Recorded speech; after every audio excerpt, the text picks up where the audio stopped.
Aujourd'hui dans le Bitcoin, est-ce que c'est bullish, est-ce que c'est bearish? Alors je pense que Carl de Moon, Carl, pourra nous résumer tout ça assez rapidement. Go on the charts, oulala.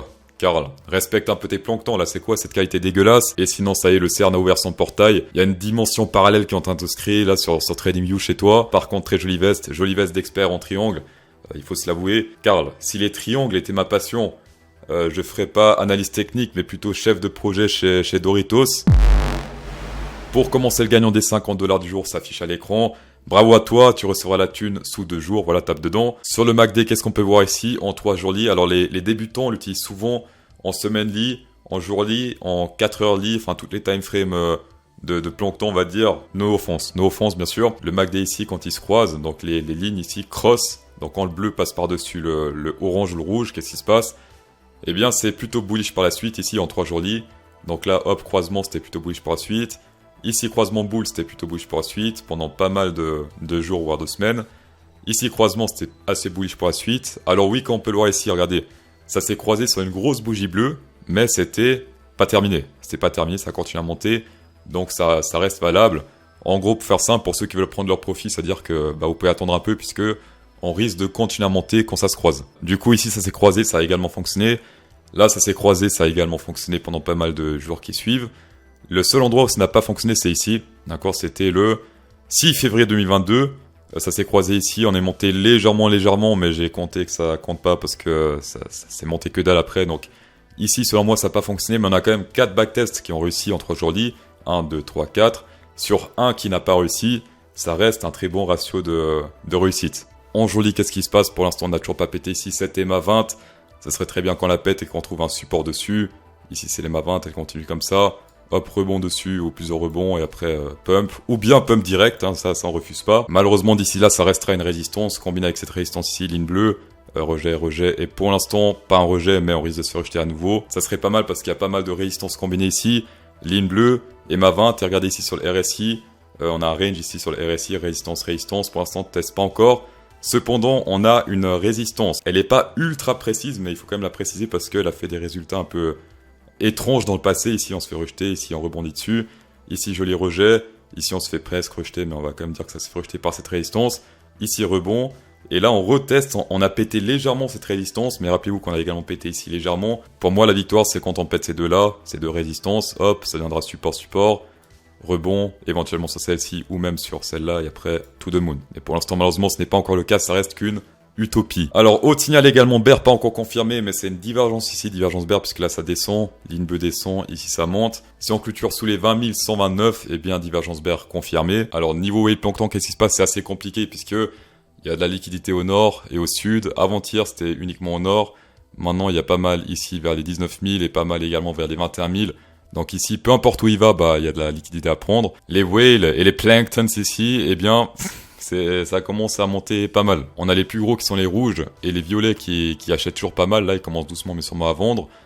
Et on a les très gros qui sont les marrons ici qui achètent un tout petit peu, encore moins que les tout petits. Aujourd'hui, malheureusement, on peut pas conclure grand chose puisque liquidité un peu de partout, au nord, au sud. Les whales, les whale teenagers, les ados achètent. Les gros whales n'achètent pas ou très peu. Il n'y a pas vraiment de divergence entre les gros whales et les petits whales puisque les petits font exactement la même chose que les très gros. Et les moyens, ils sont seuls en mode FOMO. Niveau sélection naturelle, avant-hier, on a vu que ça poussait à la hausse niveau levier. Il y avait un Burj Khalifa au sud qu'on avait pris ensuite pour ensuite remonter. Là, pour l'instant, qu'est-ce qui se passe? Pas mal d'ordre ici au sud. À partir de 15 000, ça pousse pas mal à la hausse. On a quand même 2 gros Burj Khalifa ici. Un vers les 20 000 ici, 20 200. Et un autre vers les 19 000, 19 300 ici, entre 19 400 et 19 700, deuxième gros Burj Khalifa. Ce qu'on avait fait mardi, c'est qu'on avait pris les Burj Khalifa à la baisse pour ensuite repartir à la hausse puisqu'il y avait la grosse poussée ici. Niveau bear très faible, poussée à la baisse, mais il y a moyen qu'on cherche ces 2 Burj Khalifa quand même, ou au moins le premier. Niveau poussée, c'est clairement plus fort ici à la baisse. Ici, on est sur Twitter, il y a Grizzly qui dit Bitcoin can't. Alors pour ceux qui parlent l'arabe, dites-moi si j'ai bien prononcé. Alors le Bitcoin s'opère ratio. Qu'est-ce qu'il indique ici historiquement? SMA 30 jours, moyenne 30 jours. Il indique historiquement si c'est intéressant d'acheter ou pas. Plus c'est bas, plus c'est intéressant d'acheter. Ici, c'est un bottom, ici aussi. Il n'a pas détecté le crash Covid, cependant, c'était plutôt bas ici également. Et là, on est bas de nouveau sur le Soper ratio, voilà. Donc ici, c'est de nouveau un creux. On est encore plus bas ici que durant le crash Covid, mais moins bas que durant ici le creux 2019. ou 2015. Et sinon, chose intéressante également pour les tops, on voit que ça descend de plus en plus, très haut, moins haut, moins haut. On peut limite tirer une ligne droite ici de stop là vers celui-ci et former une sorte de triangle sur le long terme, puisque là ça descend, ça descend. Et si on reteste ce niveau dans le futur, bah attention parce que ça risque de nouveau d'être un top. En fort hour candle, qu'est-ce qui se passe? On a ce triangle qui est en train de se former, qu'il faut suivre de près. Pourquoi? Parce qu'une fois qu'il breakout, Carl de Moon va faire une vidéo. Donc très important de suivre si ça breakout ici, soit à la hausse, soit à la baisse.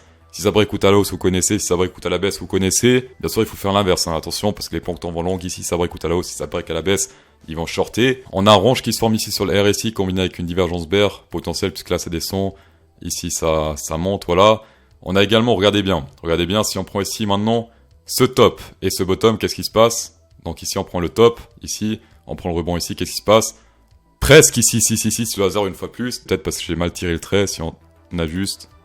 Ouais, bref, très très proche ici de cette zone du hasard. Et pour l'instant, c'est un rejet. Si c'est combiné avec une divergence confirmée, ça serait très bien puisqu'on pourra shorter. Ça saute à l'œil ici, attention les longueurs, puisqu'il y a pas mal de funding rate positif ici. On est vraiment très haut, regardez ici par rapport à l'historique. Donc là, il y a pas mal de frais pour les longueurs, donc attention à ceux qui long, on risque de corriger un peu pour corriger cette montée ici. Sinon, niveau haut pour intérêt, c'est plutôt clean, ça monte doucement, mais ça, j'aime pas ici, donc il faudra attendre. Pour ceux qui veulent longuer, au moins attendre que ce soit dans le négatif ici ou qu'on baisse pour faire un nouveau long. Niveau long short ratio, on est content parce qu'il y a plus de gens qui pensent bear. Pour l'instant, il y a des gens qui disent vas-y, on monte pour descendre plus bas, donc ça c'est plutôt positif. Attention de ne pas confondre le nombre de longs shorters et l'argent qu'il y a dans les longs et les shorts, d'accord? Funding rate, c'est l'argent. Ici, c'est le pourcentage de personnes qui long et qui short. Et sinon également, attention, ce petit pump là qu'on a pour l'instant, il est poussé uniquement par les futurs et pas par les spots parce que les spots ici, bah, ils montent très doucement mais sûrement pendant que les futurs font pumper un peu le prix ici. Pour entrer plus en profondeur dans la théorie et la pratique, cryptosauce.fr, le seul cours de trading crypto avancé accessible à tous les budgets, tapez dedans. Et sinon, on va en description 8263 $ recevoir. Overrun BitGet et Overrun Bybit, 4163 et 15% de trading fees en rabais sur BitGet et 4100 sur Bybit. Tapez dedans. We are now looking Ethereum price over on Ethereum. Alors sur Ethereum, qu'est-ce qui se passe? Eh bien, on reteste comme sur le Bitcoin, il me semble l'EMA 20. EMA 20, grosse résistance historique, surtout sur le Ethereum. On se fait toujours rejeter ici par l'EMA 20. Regardez ça, c'est terrible. Ici rejet. Même ici rejet par l'EMA 20. En espérant que cette fois-ci, on aura un signe de force avec la bougie du jour, puisqu'avec la bougie du jour, on risque de péter ici cet EMA 20 et la transformer officiellement en support, ce qu'on espère. On a également des petits signes de force sur le Ethereum price, puisque ici, on a pété une grosse résistance à la hausse. Résistance. Et là, officiellement pété à la hausse depuis pas mal de jours. Enfin, pas mal de jours, depuis 1, 2, 3 jours, on l'a pété à la hausse. Pour l'instant, on le reteste pas, donc ça fait un support. Ceci combiné avec une divergence boule sur le VMC, sur cette bougie-là, sur une bougie bleue, c'est magnifique. Voilà, ce qu'on espère, c'est vraiment que ça clôture au-dessus de cette EMA 20, ça serait très positif. Si on clôture au-dessus niveau EMA, la prochaine serait ici, vers les 1500, ça serait plutôt haut. Et sinon, niveau Fibonacci, passer les bases. Si on prend ici le top et le bottom. Voilà, alors là c'est magnifique parce qu'on s'est fait rejeter pile poil par le 0,3 et 2, alors que sur le Bitcoin on s'est pas fait rejeter par le 0,3 et 2. On a même pas testé le 0,3 et 2 puis on s'est fait rejeter ici. On va passer sur le fort hour candle sur l'Ethereum, c'est magnifique ce qui est en train de se passer puisque également signe de force en 4 heures. Pourquoi? Parce qu'on a les maçons ici qui faisaient office de énorme résistance dans le passé, ici on se fait rejeter. Également ici rejet et puis on s'est toujours fait rejeter à la baisse. Là on a officiellement clôturé la hausse depuis pas mal de bougies ici, une fois de plus pas mal de bougies. On est sur 1, 2, 3, 4, dans la quatrième qui n'est pas encore clôturée. Donc là on est content, c'est positif, il y a toujours des petites divergences bear potentielles qui traînent par-ci par-là, puisque là ça descend, là ça monte, mais tant que c'est pas confirmé on s'en fout un peu. Ethereum contre le Bitcoin AD comme c'est magnifique, si on prend ici le bottom, le début du pump et la TH ici, où est-ce qu'on rebondit? Le hasard une fois plus, 0,66. Le niveau Fibonacci que personne trade ici et qui marche très bien, regardez comme c'est vraiment précis ici. Chose que j'avais pas montré, c'était ce gros support ici ascendant uniquement visible en logarithmique. Ici on rebondit, petit fait coûte à la baisse, rebond. Et là, pour l'instant, bah, c'est de nouveau un rebond sur ce gros support. Niveau Chopiness, serait bien s'il monte encore un peu comme ça pour bien le charger. Ensuite, bim, grosse volatilité après To The Moon. Mais pour l'instant, bah, il est en mode un peu indécis. Petit bonus sur le SP500. Alors, on a l'EMA 20 et l'EMA 666, l'EMA du hasard, qui font office de résistance ici. Ici, c'était un gros support. Hop, on se fait rejeter à la baisse. Bim, qu'est-ce qui se passe? On se fait nous rejeter ici. Pas très précis, mais on s'est quand même fait rejeter ici. Et là, bah, il y a l'EMA 666, c'est la 20 qui est combinée actuellement, donc ça peut faire une grosse résistance ici. On a également sur le RSI une résistance qui se forme ici en descendant, résistance. Pas mal de résistance à péter ici, si on pète ça à la hausse ici, ce niveau-là, vers les 3886, ça pourrait être très bullish pour la suite.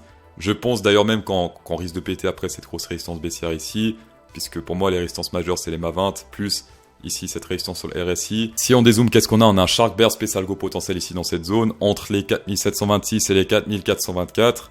Donc on risque de monter ici, si on monte bien sûr, attention, si on va dans cette zone, qu'est-ce qui risque de se passer? Hop, on risque d'atteindre la première target de ce Shark Bear qui est ici vers les 4177, c'est-à-dire vers 7... Hop, ouais, dans cette zone-là, plus ou moins. Un peu plus haut, voilà. La target Fibonacci est légèrement plus basse, je pense que c'est plus ou moins dans cette zone, mais tout ça sera confirmé si on va dans cette zone. Pour l'instant, on ne s'affole pas. Dans tous les cas, merci d'avoir checké cette vidéo, c'est toujours un plaisir. Spécial Go, 10% de rabais avec CryptoSauce10, tapez dedans. Insérez un pouce bleu dans cette vidéo pour encore plus de plaisir. Et bonne soirée.